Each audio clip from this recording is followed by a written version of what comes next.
जय श्री कृष्ण। आज प्रभु के बोल में हम आपके लिए श्रीमद् भगवद गीता के 6ठे अध्याय का महात्म्य लेकर आए हैं, जिसके श्रवण मात्र से मनुष्य के लिए मुक्ति अत्यंत ही सरल हो जाती है।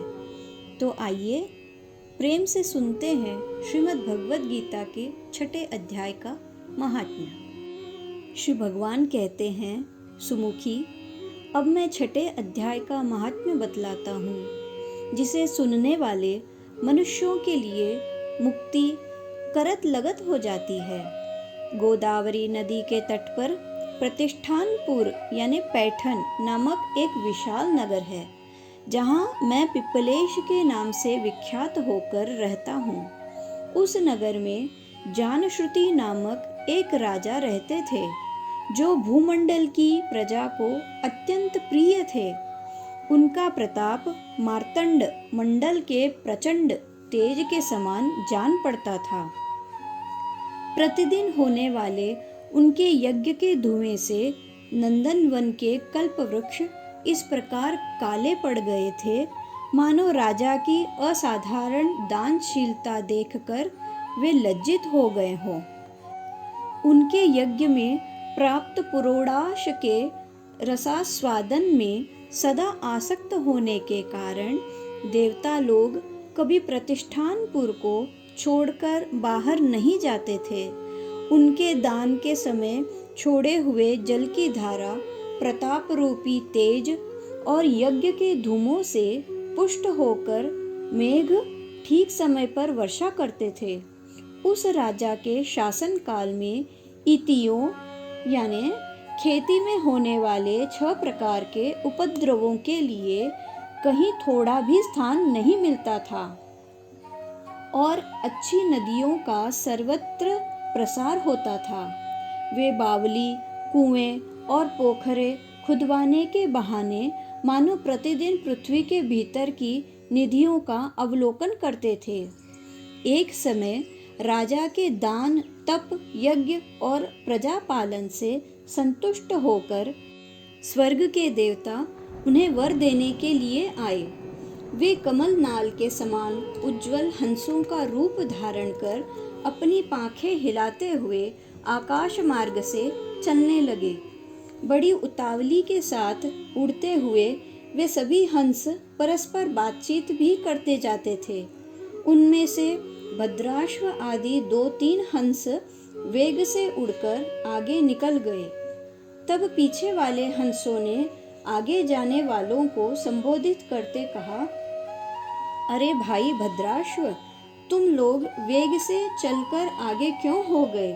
यह मार्ग बड़ा दुर्गम है, इसमें हम सबको साथ मिलकर चलना चाहिए। क्या तुम्हें दिखाई नहीं देता, यह सामने ही पुण्यमूर्ति महाराज जानश्रुति का तेजःपुंज अत्यंत स्पष्ट रूप से प्रकाशमान हो रहा है। उस तेज से भस्म होने की आशंका है, अतः सावधान होकर चलना चाहिए। पीछे वाले हंसों के ये वचन सुनकर आगे वाले हंस हंस पड़े और उच्च स्वर से उनकी बातों की अवहेलना करते हुए बोले, अरे भाई, क्या इस राजा जानश्रुति का तेज ब्रह्मवादी महात्मा रैवक्य के तेज से भी अधिक तीव्र है? हंसों की ये बात सुनकर राजा जानश्रुति अपने ऊंचे महल की छत से उतर गए और सुखपूर्वक आसन पर विराजमान हो अपने सारथी को बुलाकर बोले, जाओ, महात्मा रैवक को यहाँ ले आओ। राजा का यह अमृत के समान वचन सुनकर मह नामक सारथी प्रसन्नता प्रकट करता हुआ नगर से बाहर निकला।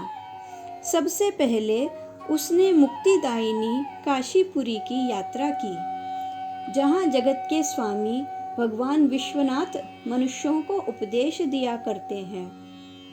उसके बाद वह गया क्षेत्र में पहुँचा, जहाँ प्रफुल्ल नेत्रों वाले भगवान गदाधर संपूर्ण लोकों का उद्धार करने के लिए निवास करते हैं। तदनंतर नाना तीर्थों में भ्रमण करता हुआ सारथी पापनाशिनी मथुरापुरी में गया। यह भगवान श्री कृष्ण का आदि स्थान है। जो परम महान एवं मोक्ष प्रदान करने वाला है। वेद और शास्त्रों में वह तीर्थ त्रिभुवनपति भगवान गोविंद के अवतार स्थान के नाम से प्रसिद्ध है।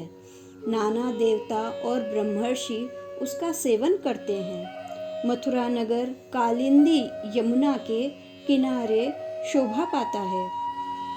उसकी आकृति अर्धचंद्र के समान प्रतीत होती है। वह सब तीर्थों के निवास से परिपूर्ण है।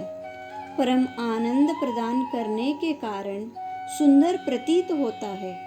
गोवर्धन पर्वत के होने से मथुरा मंडल की शोभा और भी बढ़ जाती है।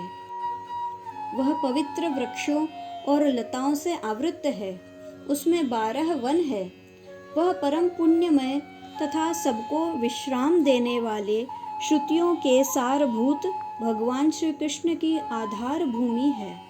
तत्पश्चात मथुरा से पश्चिम और उत्तर दिशा की ओर बहुत दूर तक जाने पर सारथी को काश्मीर नामक नगर दिखाई दिया, जहाँ शंख के समान उज्ज्वल गगनचुंबी महलों की पंक्तियाँ भगवान शंकर के अट्टहास की भांति शोभा पाती है। जहाँ ब्राह्मणों के शास्त्रीय आलाप सुनकर मूक मनुष्य भी सुंदर वाणी और पदों का उच्चारण करते हुए देवता के समान हो जाते हैं। जहाँ निरंतर होने वाले यज्ञ धूम से व्याप्त होने के कारण आकाश मंडल मेघों से धुलते रहने पर भी अपनी कालीमा नहीं छोड़ता। जहाँ उपाध्याय के पास आकर छात्र जन्मकालीन अभ्यास से ही संपूर्ण कलाएं स्वतः पढ़ लेते हैं, तहाँ जहाँ माणिकेश्वर नाम से प्रसिद्ध भगवान चंद्रशेखर देहधारियों को वरदान देने के लिए नित्य निवास करते हैं। कश्मीर के राजा माणिकेश ने दिग्विजय में समस्त राजाओं को जीतकर भगवान शिव का पूजन किया था। तभी से उनका नाम माणिकेश्वर हो गया था।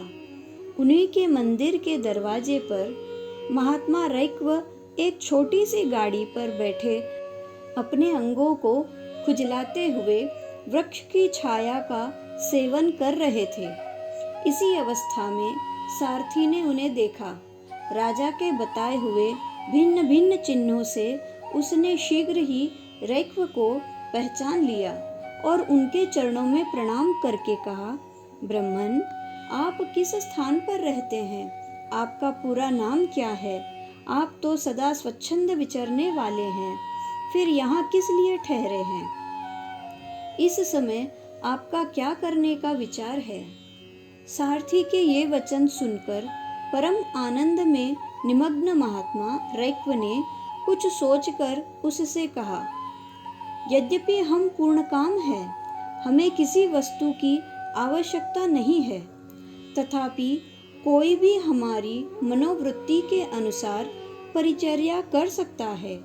रैक्व के हार्दिक अभिप्राय को आदरपूर्वक ग्रहण करके सारथी धीरे से राजा के पास चल दिया। वहां पहुंचकर राजा को प्रणाम करके उसने हाथ जोड़ सारा समाचार निवेदन किया। उस समय स्वामी के दर्शन से उनके मन में बड़ी प्रसन्नता थी। सारथी के वचन सुनकर राजा के नेत्र आश्चर्य से चकित हो उठे। उनके हृदय में रैक्व का सत्कार करने की श्रद्धा जागृत हुई।